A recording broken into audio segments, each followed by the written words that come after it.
भारत की 5 सबसे ज्यादा सैलरी वाली सरकारी नौकरी। Number 5, Indian forest services. Indian forest services के तहत चयनित होने वाले अभ्यर्थियों को शुरुआत में 60,000 रुपए तक की सैलरी दी जाती है। हालांकि कुछ समय बाद सैलरी बढ़ भी जाती है और 1 लाख तक पहुंच जाती है। इंडियन फॉरेस्ट सर्विसेज के लिए अभ्यर्थियों का चयन फॉरेस्ट सर्विसेज एग्जाम के तहत किया जाता है।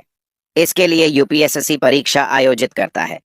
अभ्यर्थियों का चयन प्रीलिम, मेंस और इंटरव्यू के बाद किया जाता है। Number 4, RBI grade B. Banking के आरबीआई ग्रेड बी में चयनित होने वाले अभ्यर्थियों को मोटी सैलरी मिलती है। यदि आप बैंकिंग क्षेत्र में रुचि रखते हैं तो आरबीआई ग्रेड बी आपके करियर की शुरुआत करने के लिए सबसे अच्छा पद है। आरबीआई में किसी को डिप्टी गवर्नर स्तर पर पदोन्नत किया जा सकता है। आरबीआई अलग से परीक्षा आयोजित करता है और चयनित अभ्यर्थियों को 3 बीएचके फ्लैट मिलता है। साथ ही वे अपने बच्चों को मुफ्त शिक्षा भी दे सकते हैं। आरबीआई ग्रेड बी के तहत चयनितों को 66,000 रुपए शुरुआती सैलरी दी जाती है। नंबर 3, इसरो। डीआरडीओ साइंटिस्ट और इंजीनियर। अनुसंधान और विकास में रुचि रखने वाले इंजीनियरिंग अभ्यर्थी इसरो और डीआरडीओ में वैज्ञानिकों और इंजीनियरों के पद के लिए आवेदन कर सकते हैं। इन संगठनों में काम करने वाले व्यक्ति को आवास की उत्तम सुविधा प्राप्त होती है। साथ ही इन संस्थाओं में काम करने से आपको समाज में अपार सम्मान मिलता है। जानकारी के मुताबिक इन्हें शुरुआत में 7,000 रुपए तक सैलरी मिलती है।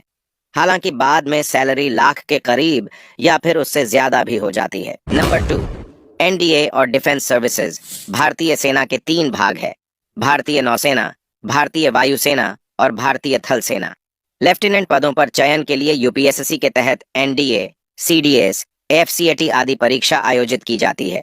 अभ्यर्थियों का चयन prelim, mains, GD, physical test, PT test और इंटरव्यू के बाद किया जाता है। भारतीय सेना चुनौतीपूर्ण काम करती है, लेकिन उन्हें पदोन्नति की शानदार सुविधाएं मिलती हैं। साथ ही उन्हें अच्छा वेतन भी दिया जाता है। एक लेफ्टिनेंट की शुरुआती सैलरी 70,000 रुपए होती है। वहीं मेजर बनने पर सैलरी 1 लाख रुपए हो जाती है। इसके अलावा कई तरह के अन्य भत्ते भी जवानों को दिए जाते हैं। नंबर 1, आईएएस और आईपीएस। आईएएस और आईपीएस देश में मैनेजमेंट और आगे ले जाने के लिए महत्वपूर्ण है। एक आईपीएस को एसपी के रूप में तैनात किया जाता है, वही एक आईएएस को कलेक्टर सह डीएम के रूप में तैनात किया जाता है। आईएएस और आईपीएस उचित प्रशासन प्रदान करने के लिए पूर्ण सामंजस्य के साथ काम करते हैं। आईएएस और आईपीएस के लिए 7वें वेतन आयोग के तहत सैलरी दी जाती है। एक आईएएस को शुरुआत में 56,100 रुपए महीने की सैलरी दी जाती है। हालांकि कुछ ही महीनों बाद सैलरी 1 लाख से ऊपर पहुंच जाती है। सैलरी के अलावा आईएएस और आईपीएस को यात्रा, स्वास्थ्य, आवास सहित कई तरह के भत्तों का भी पैसा दिया जाता है। इस पद के लिए अभ्यर्थियों का चयन यूपीएसएससी के तहत किया जाता है। इसके अलावा सिविल सर्विसेज की परीक्षा आयोजित की जाती है।